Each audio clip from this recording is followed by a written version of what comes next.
बना हुआ देखा, मन को बहुत ही संतोष हुआ, आनंद हुआ।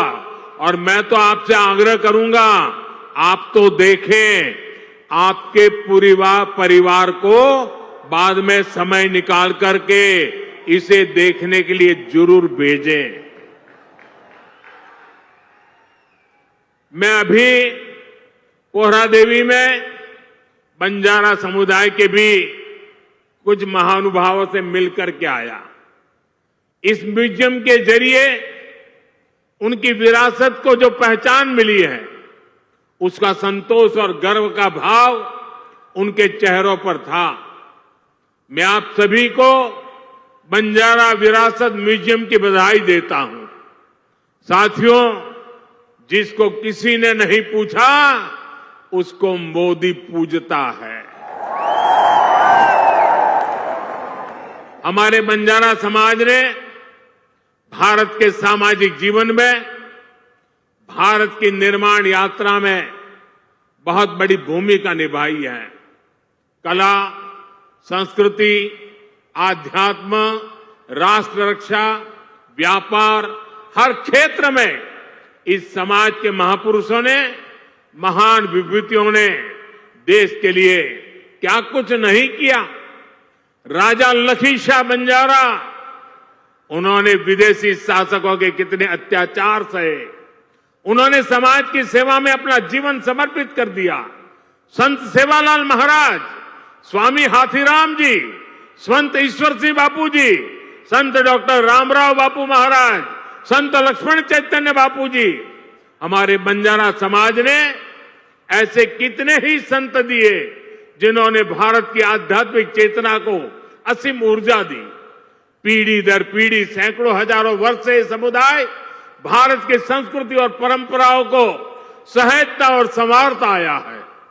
आजादी की लड़ाई के समय अंग्रेज सरकार ने इस पूरे समुदाय को ही अपराधी घोषित कर दिया था।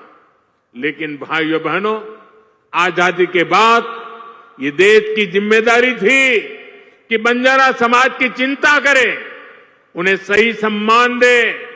और उस समय कांग्रेस की सरकारों ने क्या किया? कांग्रेस की नीतियों ने इस समाज को मुख्य धारा से काट कर रखा। आजादी के बाद कांग्रेस पार्टी पर जिस परिवार ने कब्जा किया, उसकी सोच शुरू से ही विदेशी रही है। अंग्रेजी हुकूमत की तरह ही ये कांग्रेसी परिवार भी दलित, पिछड़ा, आदिवासियों को अपने बराबर नहीं मानते। इन्हें लगता है भारत पर एक परिवार की ही हुकूमत रहनी चाहिए, क्योंकि अंग्रेज उन्हें यह हक देकर गए थे। इसलिए उन लोगों ने बंजारा समाज के प्रति हमेशा अपमानजनक रवैया बनाए रखा। साथियों, एनडीए की केंद्र सरकार ने ही गुमंतु, अर्धगुमंतु समुदाय के लिए कल्याण बोर्ड का गठन भी किया है। इस समाज के सांस्कृतिक पहचान को सही सम्मान मिले, इस दिशा में भी बीजेपी सरकार और एनडीए सरकारें लगातार काम कर रही है। विकास की गति तेज करने के लिए यहां राज्य सरकार ने संत सेवालाल महाराज बंजारा तांडा समृद्धि अभियान भी चलाया है। साथियों, हमारे इन प्रयासों के बीच आपको ये भी याद रखना है कि कांग्रेस और महाआघाड़ी का आपके प्रति क्या रवैया रहा है। जब फडणवीस जी मुख्यमंत्री थे, तब पहरा देवी तीर्थ क्षेत्र के विकास की योजना बनी थी, लेकिन बीच में महाआघाड़ी की सरकार आई और उन्होंने इस काम पर ब्रेक लगा दिया। पोहरा देवी तीर्थ क्षेत्र का विकास तब आगे बढ़ा जब महायुति शिंदे जी के नेतृत्व में फिर से यहां सरकार बनी। आज इस योजना पर 700 करोड़ रुपए खर्च किए जा रहे हैं। इस तीर्थ स्थल के विकास से भक्तों को आसानी होगी और आसपास के क्षेत्रों में विकास भी तेज होगा। भाइयों और बहनों, बीजेपी अपनी नीतियों से वंचित समाज को आगे बढ़ाना चाहती है, जबकि कांग्रेस सिर्फ लूटना जानती है। कांग्रेस गरीब को गरीब बनाकर रखना चाहती है। कमजोर और गरीब भारत कांग्रेस को उसकी राजनीति को बहुत सूट करता है। इसलिए आप सभी को कांग्रेस से बहुत सावधान रहना है।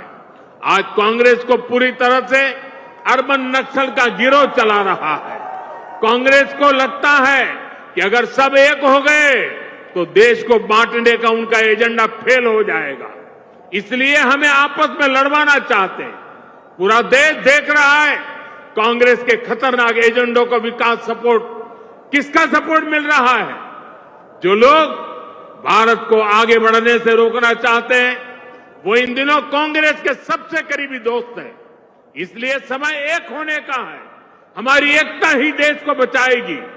भाइयों और बहनों, मैं महाराष्ट्र के लोगों को कांग्रेस की एक और करतूत बताना चाहता हूं। आपने खबरों में देखा होगा, अभी दिल्ली में हजारों करोड़ रुपए का ड्रग्स पकड़ा गया, और देखिए दुख की बात, इस ड्रग्स रैकेट का मुख्य सरगना कौन निकला? कांग्रेस का एक नेता उसका मुख्य सरगना निकला। कांग्रेस युवाओं को नशे की लत में धकेलकर उस पैसे से चुनाव लड़ना और जीतना चाहती है। हमें इस खतरे से सावधान रहना है और दूसरों को भी सावधान करना है। हमें साथ मिलकर ये लड़ाई जीतनी होगी। साथियों, आज हमारी सरकार का हर निर्णय, हर नीति विकसित भारत को समर्पित है, और विकसित भारत का बहुत बड़ा आधार हमारे किसान हैं। किसानों को सशक्त बनाने की दिशा में आज कई बड़े कदम उठाए गए हैं। आज 9,200 किसान उत्पाद संघ एफपीओ देश को समर्पित किए गए हैं। अभी कृषि के लिए कई इंफ्रास्ट्रक्चर प्रोजेक्ट का भी लोकार्पण हुआ है। इनसे कृषि उत्पादों के स्टोरेज, प्रोसेसिंग और प्रबंधन की क्षमता बढ़ेगी। ये सारे प्रयास किसानों की आय बढ़ाने में मदद करेंगे। वैसे यहां महाराष्ट्र में तो किसानों को एनडीए सरकार में